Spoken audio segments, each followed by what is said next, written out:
Right, look, so about roughly a year ago, I did one of my biggest ever videos.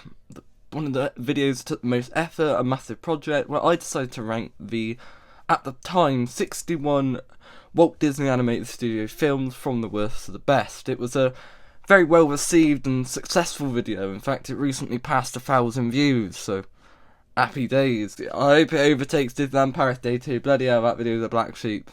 Let's be honest, I've done this whole segment just to flex about getting 1,000 views on a video that I'm actually proud of. However, since that video was released onto the internet, Disney have dropped another film, and are soon going to be released another one. So I thought I might as well do a video giving my thoughts on Wish.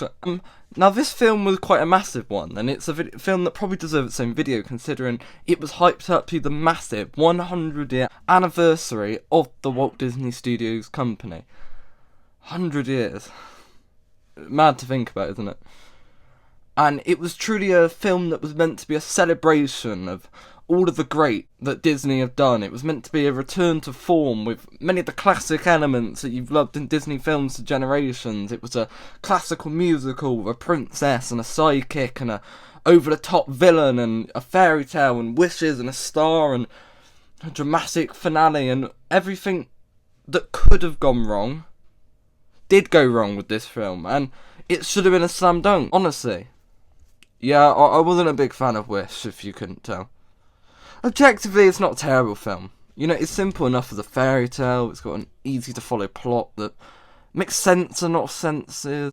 You know, it's got some decent bits in it. You know, it's got songs. Like it's not terrible. It's far from the most offensive that Disney have put onto our screens. But the whole film just feels very bland and very lifeless. And this tends to be a kind of theme with a lot of more modern Disney or Pixar projects, where it just doesn't feel like it has the passion and the authenticness that some of the more traditional older Disney films had. And I'm not saying there aren't films coming out that do have that. For example, Inside Out 2, which came out this year, was absolutely phenomenal. And in recent years, we've had films like Encanto that I was a big fan of, along with the likes of Soul or Turning Red. But this whole film kind of felt like an afterthought. That it had no creativity pumped into it. And obviously that was not the case. I'm sure the animators, artists and people behind the film put years of their life into this and were probably quite proud of it, but in the end it just wasn't doing anything unique. It wasn't treading any new ground. And I know it's been 100 years, all the best stories have been told by Disney, but it didn't feel like a film that had any sort of reason. You could argue, and the point that I think someone would immediately make is, well, Lewis, Wish was never made to be an original film. It was meant to be an homage to the great of Disney. It was meant to be a film that reminded you of why you loved the company. But in reality, all it did was remind you, make you wish you were watching somebody else. No pun intended. For example, in this film, Asha has 7 friends, which are obviously meant to be embodiments of the 7 dwarfs from the classic Disney film Snow White and the 7 Dwarfs. Although, unlike the dwarfs in Snow White, who were so memorable and iconic characters filled with sort of endless personality and great visual gags that you'll remember for generations, the characters in this one fails to even be remembered. There's too many of them, and I get you're trying to do 7 to do the 7 dwarfs, but not one of them I can remember their names. Granted, I've not watched the film in about 6 months, but I couldn't tell you a personality trait of any of them, except that they're trying to copy the 7 dwarfs. It wasn't a great thing, it wasn't cleverly done, it lazily thrown in.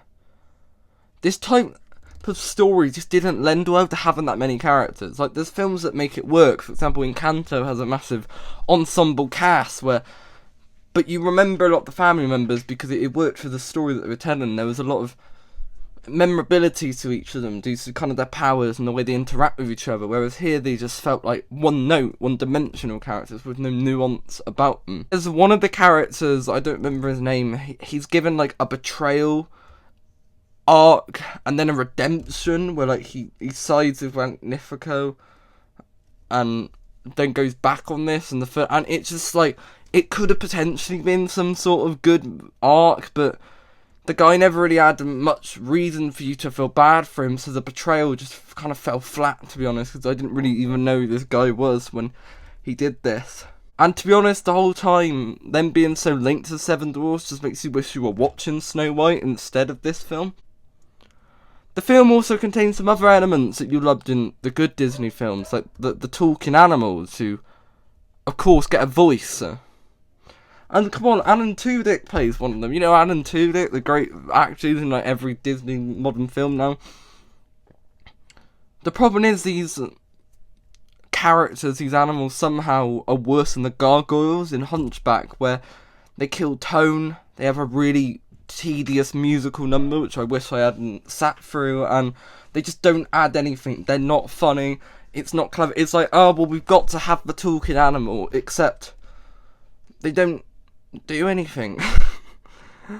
Like, unlike in other films where the animal sidekicks are usually some of the more memorable characters, I always think back to The Little Mermaid, how amazing Sebastian and Flounder and Scuttle were as additions to that world, but it didn't work here. Love Alan Tudyk, I'm sorry, I didn't get behind your goat character, mate, I'll be honest. I feel like the film failed to justify the inclusion of these characters.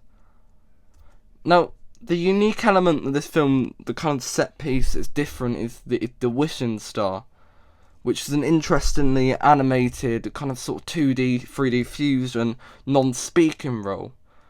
I enjoyed this as a set piece, I enjoyed the character, but I think it's a thing that was underutilised. There's so much untapped potential, which is just evident, and I feel like it's more of a plot device and a MacGuffin than an actual character that had much expression, which was disappointing in the end. Oh, even in some of the weaker sort of Disney fairy tale films, the ones that are musicals at least, like something like a Frozen 2 or Pocahontas, films that I wasn't entirely crazy about, the songs are usually one of the more strong points, and their soundtracks will be very successful, and they'll be the driving force for doing well, and they even sometimes get like an Oscar nomination for like Best Original Song.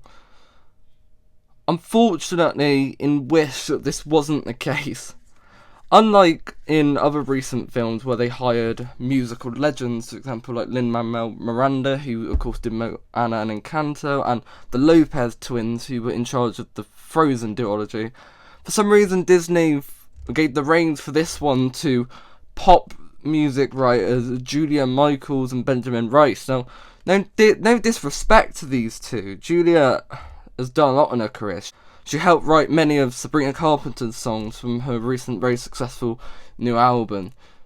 And she's worked with the likes of Selena Gomez, Ed Sheeran, Britney Spears and Justin Bieber in her career. And Benjamin has done work with Gaga as well. So they clearly know what they're doing when it comes to writing pop music and creating hits and memorable iconic songs. However, neither knew how to work in a traditional musical that's about narrative and stories. It's a completely different world length. It'd be like getting Pete Docter to direct a Marvel film. Like, it's completely different to anything that he's done before, and he'd probably have not a clue what he was doing. So I don't feel bad for these writers. I'm not going to bash them, because I think they did their thing, and they sounded like pop songs that you would hear on the radio. But sadly, that did not translate or add to the emotional or kind of world building or memorability of the film that they're trying to create. A lot of the time, the songs in Wish just felt sort of out of place. Most of them are forgettable, didn't really land emotionally, and they've really failed to add like the insight to the characters. I think the only two songs I got out of was the only two songs that I kind of got anything out of it was the Thanks I Get, mainly because of how ridiculous it was, which we'll get to why I think that song doesn't work later. And This Wish was actually felt like the one time in the film that they tried going a more traditional I Want song route. You know, it's clumsy lyricism at points, I think, is a trend that's been pointed out, and I'm not going to go bar for bar and break down songs because that's a whole other video, but I think the music in Wish and the songwriting wasn't great. And as much as I liked This Wish on its own, it was nowhere close to a song like How Far a Girl Waiting on a Miracle. I just think for the 100-year anniversary special film, they really should have gone the more traditional route with songs, because if you're trying to honour the greats of Disney, do songs that would fit in with the greats of Disney. It just felt like a bit of a slap in the face, to be honest, to everything this company's done for 100 years. I get you can't get Lin for every film, and I'm sure he's busy, but like, there's other songwriters, like, bring Tim Rice out of retirement if you bloody have to. I'm joking about that, by the way. Okay, so I've gone far enough in this review without talking about actually my two biggest problems with the film, because the other things are bad enough, but they don't ruin it. My two big problems with this film, and probably the reason I don't like it so much, is the main two characters of the picture, of Asha and the villain, King Magnifico. I'll talk about Asha first, because she's the star of the show. Asha as a protagonist is such a nothing protagonist, and, you know, she's got this quirky, kind of well-meaning, unorthodox personality, which could be interesting, but sadly this has been the personality of every female Disney protagonist, to be honest, since Rapunzel, which, you know, she just felt like she was trying to be a fusion of Mirabelle and Anna, Moana and Rapunzel without having much of an identity or a reason for her to stand on her own. Like, I never really got what made her special, made her unique as a character. She's rash, she means well, she wants to help her people get their rights, help get wishes, she's bombastic, she's gonna stand up and throw over the establishment. Like, it's a paper thin character. It's the exact thing that every modern Disney character has done.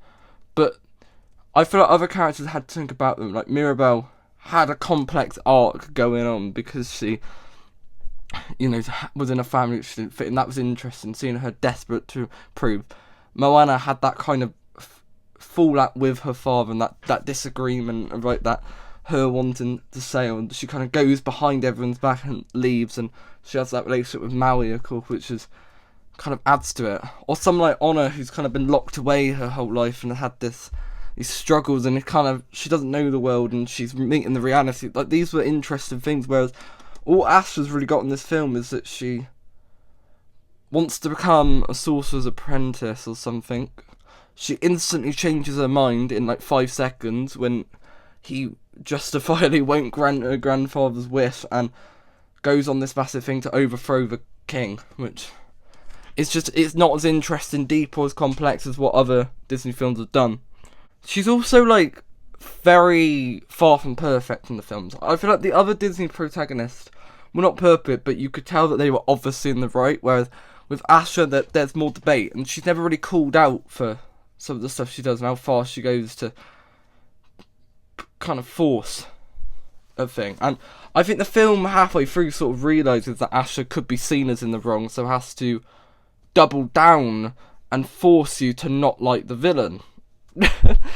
King Magnifico was such a letdown. You have Chris Pine voicing a traditional Disney villain who's maniac, evil, but the problem is the way he's delivered and the way they execute him as a villain. I don't get why he wasn't just ridiculously evil from the start. Just make him maniacally evil. Just make him completely unreasonable. But in reality, he's quite justified in the beginning of the film. And he's not a twist villain. You obviously know he's going to be the bad guy. But he's sort of like, you can see his perspective. You can see why he can't grant all these wishes. And you can see that, you know, these people are still fighting under his command, but that they're living for free, you know what I mean? He's given them all these rights and this right to live here, and, you know, he is granting some wishes, and he's doing it in a cold manner, because he knows if he grants all the wishes, then his job's gone. And you could argue that he's selfish, that he wants to keep it, but to be honest, it makes sense. You can't just give everyone what they want, because it's chaos. And he'd be annoyed if people constantly just trying to use him to get their wishes instead of actually wanting to support him. So I think in a lot of ways you can sympathise with him in the beginning of the film, and I think even the writers of the film realise this when making it. So halfway through, they just make him go ridiculously evil to the point where he just like goes to heights and strengths and goes to levels that just don't make sense. And I guess you could argue, it's showing his true colours and that he was evil, but like, it's not done well. I feel like it would have been better if something like what we did with Mother Gothel, where Mother Gothel is clear from the beginning that the audience knows she's the bad guy, but when you watch it, Rapunzel doesn't really clock onto that. And I think if they did something like that, where we know Magnifico is obviously in the wrong here and he's evil, but Asha's fallen for his plans, and then halfway through he kind of flips the switch. But no, he's reasonable. And then he does a full 180. It escalates too quick. So he's not a great villain because you're confused the whole time as why he's so batshit insane out of nowhere. So, you know, he could be entertaining at points, and he was still my favourite part of the film, but he was also the biggest letdown for me because I wish he could have been better. Oh, what a film, Wish. I just wish it was better. Sorry.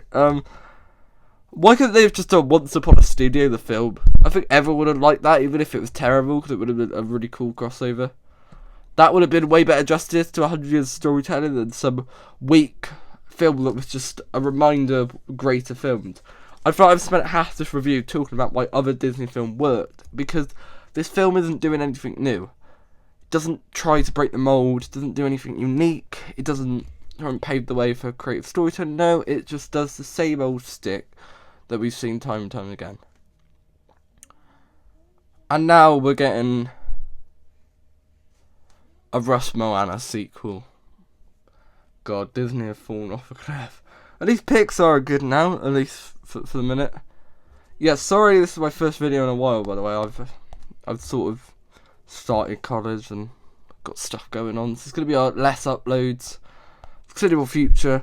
I didn't have a life 2 years ago, and I still don't really, but I'm doing a bit more now. So yeah, coming up, I've still got the last Ed Sheeran ranking to do. I'm probably going to be dropping a new song soon, hopefully, and I want to do a commentary video as well on that Halt Tour Girl, because why? Right, I'll see you lot soon.